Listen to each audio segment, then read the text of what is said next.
Here we go. Welcome to Repressive from the You Lost Me series. I am David Pat. I work for OMF International. This is going to be an interesting topic.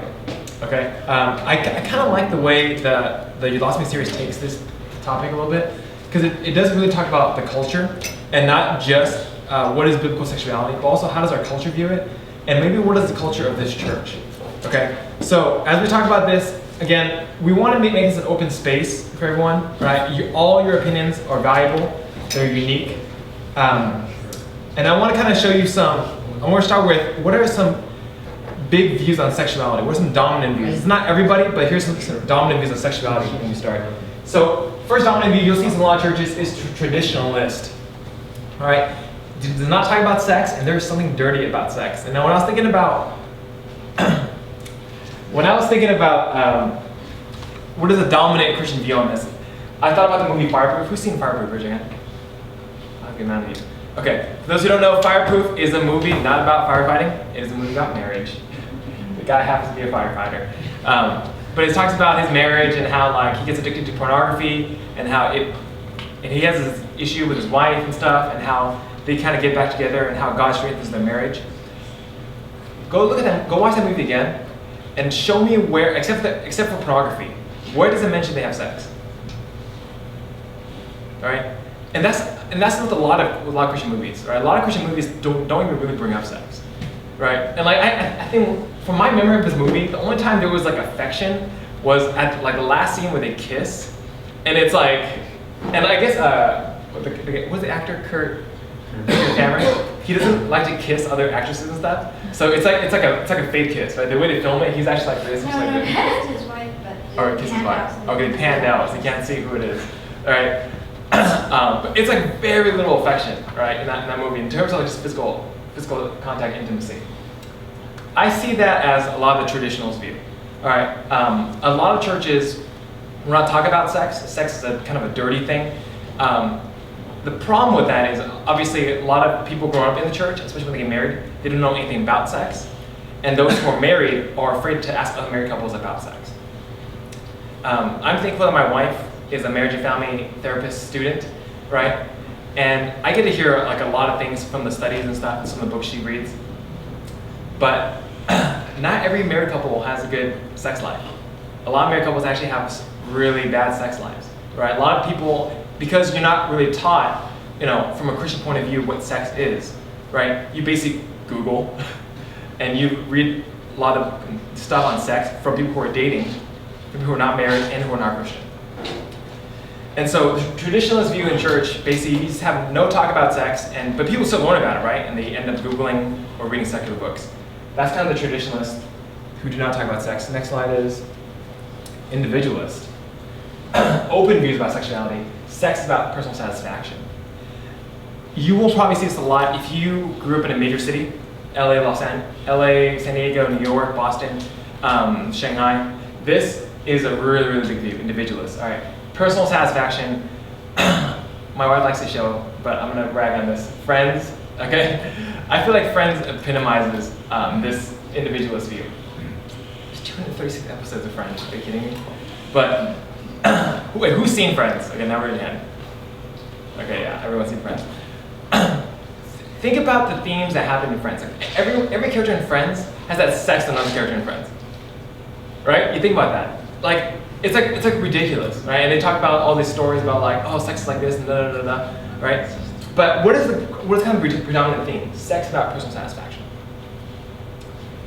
The individualist view is something that we see a lot in our society today. It's basically why can't I have sex outside the context of marriage, right? There's nothing wrong with that, because sex is about two mature adults, right, enjoying each other, and there's nothing wrong with that. As long as they're being responsible, as long as they use protection or something like that, then it's all good. You would be surprised how many people in the church have sex. Some people you might think have a traditionalist view of sex, but if you really got down to it, a lot of people hold a very individualist view of sex.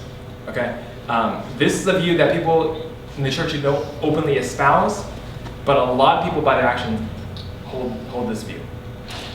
Next slide. So how do you identify? Which of these views are you closer to? we're gonna kind of talk about this in small group a little bit. Like, do you err more in the direction of never talking about sex, or seeing as sex as a thing where, like, you know, I'm open about it, like it's about personal satisfaction, it's great. What I want to show you tonight is, I think there's problems with both these views. All right, and so if you don't identify really closely with one or the other, well, good, because both these views have issues. So here's what we're going to do tonight. Next slide. I'm going to answer this question. What is the point of sex? I think this is a question that not a lot of people ask. They define what is sexual morality, right? What is fornication? What is pornography? What is da-da-da. But I want to ask this. What is the point of sex? Why did God create sex? I don't want to, I'll answer questions at the end. But think about this, all right, philosophically.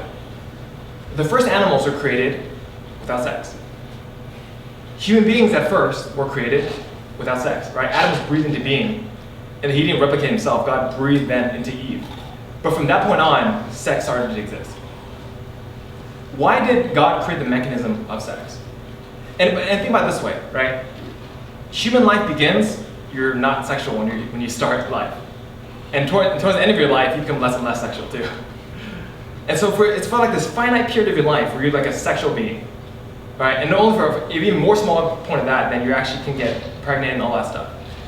And then in the scope of eternity, right, we know that in heaven there's no marriage anymore, right? People are not given in marriage, right? We're like the angels. So sex doesn't exist in heaven.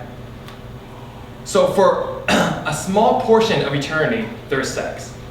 And for even small portion in your life, there's sex. So why does sex even exist? Why did God create sex? And is it more than just a biological function? I think it's interesting because if you read like a lot of articles about like, you know, the advent of birth control, condoms, and there's still a lot of stuff like that, right? Like the Catholic Church, this whole debate about whether a company should buy birth control and stuff like that, and whether you should impede a body's ability to have children, things like that. But more than that, what is the point of sex other than just, you know, pleasuring yourself or having children? Is it more than just a biological function? And how is sex different for those made in the image of God? It's crazy to me how a lot of scientists and stuff draw morality from nature, right? They're like, see, penguins are gay sometimes, like, therefore, like, da-da-da. Or like, these animals have multiple partners, why can't we have multiple partners? Right? Or like, you know, black widows kill their mates. It's like, right? It's like we try to draw like these crazy conclusions from nature. But I want to ask this question. As we're made in the image of God, okay, how has that changed sex for us? Because I would argue there are sexual ethics that human beings have that animals obviously don't have. All right, I don't get mad at my like dog. Like, hey, where's your sexual ethics, man? Like, you immoral dog. Right, we don't do that. Obviously, there's sexual ethics that apply to us that do not apply to anything else. So let's get started. Sex is intimacy. We see this, I think, first of all in Genesis. Therefore, a man shall leave his father and his mother and hold fast to his wife, and they shall become one flesh. I think at the heart of why sex exists, starting in Genesis 2, right? This is one of the first acts of creation. Adam made love to his wife, and they had kids. It's one of the first things they did.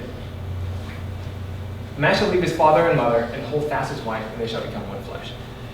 I think what the beauty of sex is in our finite life is that it is a chance for you to be intimate with one person in marriage. Look at the language that the Bible uses. All right, there is, and some of you guys break it down like this. There's a leaving and a cleaving together, right? There's a leaving of your father and your mother, and there's a coming together. There's a holding fast to your wife and becoming one flesh. At the end of the day, what sex is intimacy. It's not just physical pleasure.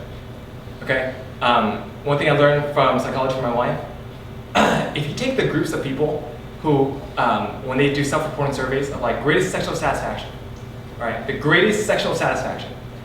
You would think it'd be young people, right? Young people, you could be like, oh yeah, because they're young and they can have sex and like have issues and stuff like that. The greatest sexual satisfaction as a group, 65 plus. How does that make sense? Right, that's like the prime Viagra demographic, okay? Why is it that the older you get, the greater you report sexual satisfaction? Because I think you get this, sex is intimacy. More than just physical pleasure, right? It's intimacy. Why is pornography a cheap imitation of sex? Because it's still a physical act of sex, right? There's still like orgasm and stuff. But why do people say like it's weak, it's not real sex? Because sex at the very base level, it's not just physical pleasure of the body. Okay, because there's a lot of things that are physically pleasurable, right? Like dopamine releasing and all that stuff in your body. But at the base level, it's not just physical pleasure, it's intimacy. It's in the context of marriage, becoming one flesh. That's Genesis 2. Next. But I don't want to just leave it there because I know most of you guys are not married. So what is sexual fulfillment and abstinence? Let me show you this. This is Isaiah 6. For thus says the Lord to the eunuchs are those who are castrated, you cannot have sex. For those, to the people who cannot have sex, who keep my Sabbaths, who choose the things that please me, and hold fast my covenant. I will give in my house and within my walls a monument and a name, better than sons and daughters. I will give them an everlasting name that shall not be cut off. To the eunuchs, because so much of the language in the Bible is about sexual morality and having kids and family, right? That's what the Bible says. If you choose the things that please me, hold fast my covenant. I will give, it's God speaking, in my house. So instead of trying to form your own household, instead of trying to form your own family, instead of trying to go on out, leaving your father and mother and creating your own household, in my house, within my walls, all right? You can buy a house in San Diego, it's $1 million, whatever, but God's house, his walls, a monument. We talk about leaving a legacy, right? You have kids so that people can remember you, remember your name, like Scripps. Everything is saying his name is Scripps, right? Or Jacob something. A monument and a name. A monument, that's one of the phrases said, a monument and a name. A legacy. A legacy that passes more than just Birch Aquarium, all right? Scripps Parkway or all that stuff. A monument and a name better than sons and daughters. I will give them an everlasting name that shall not be cut off. I think God has a sense of humor because cut off eunuchs. All right. I think it's kind of funny. But because this is poetic language, right? Something God's trying to paint. You will have a household if you're a single person. You will have a household. If you are a person who follows Jesus Christ and you're clinging to the bridegroom, all right? If you're clinging to the bride, Jesus himself, you will have a place in his house within his walls. You will have an everlasting monument, a name, and it's better than sons and daughters. An everlasting name that shall not be cut off.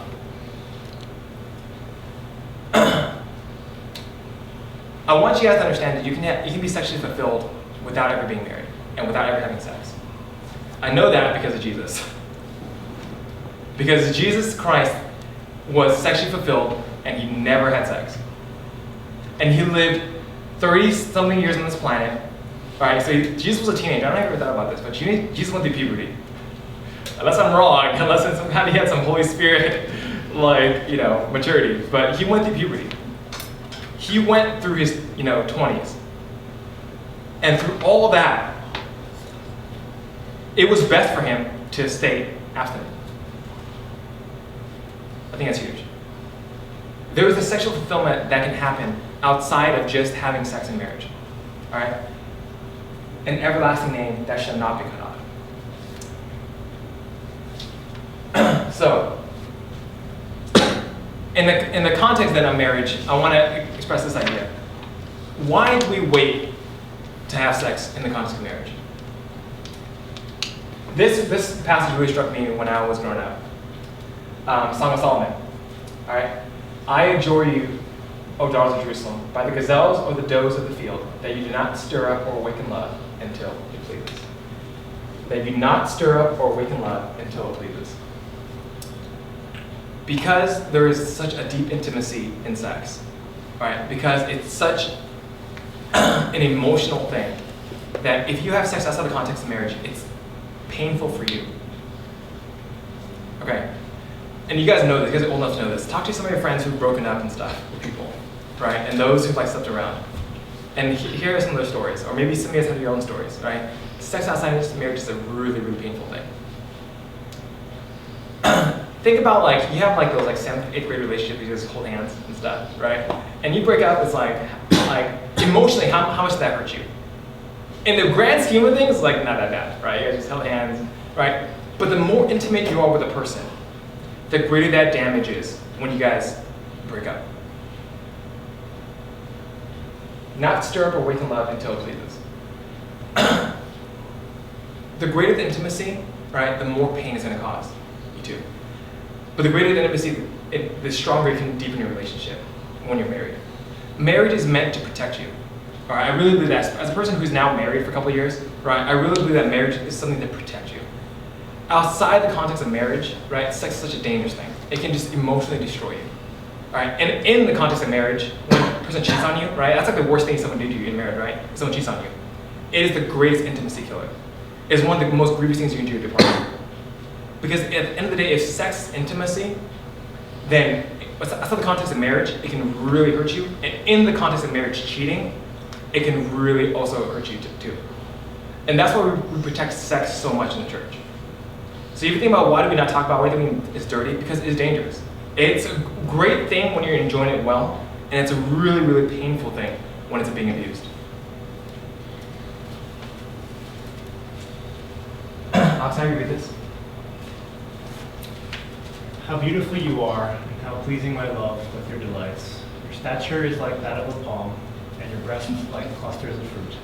I said, I will climb the palm tree, I will take hold of its fruit. May your breasts be like clusters of grapes on the vine, the fragrance of your breath like apples, and your mouth like the best wine. May the wine go straight to my beloved, flowing gently over lips and teeth. Song of Solomon 7:6-9. In case you guys are wondering, some people have taken Song of Solomon as an allegory of the church. All right, it's not for a long time because like sex like is viewed in this bad light. Right, we're like, oh, it's actually really talking about the church and us and the Christians. It's really weak. That's a really weak argument. Okay, in the same way that Proverbs talks about wisdom, Song of Solomon talks about love. How beautiful you are, and how pleasing I love with your delights. There's a beauty. There's a beauty of sex. There's a beauty of love. Your stature's like that of a palm. Your breasts are like clusters of fruit. This is a marriage thing. I just wanted to tell you that. I will climb the palm tree. I will take hold of its fruit. May your breasts be like clusters of grapes on the vine. There's poetic language to talk about this in the Bible. Think to know what you know about world religions. Show me a world religion with poetry like that in its religious text. Show me something from Islam, show me something from Buddhist sutras and stuff that shows sex like this. You can tell me later, okay? I would argue in Christianity we have the fullest, most comprehensive, we have the most beautiful picture of sex, right? Because as Christians, if we really are made in the image of God, sex is not just a function. Sex is about intimacy, right? Because God made us to be intimate with each other. Right? There's intimacy in a family, there's intimacy in a husband and wife. The Bible is encouraging this intimacy in marriage.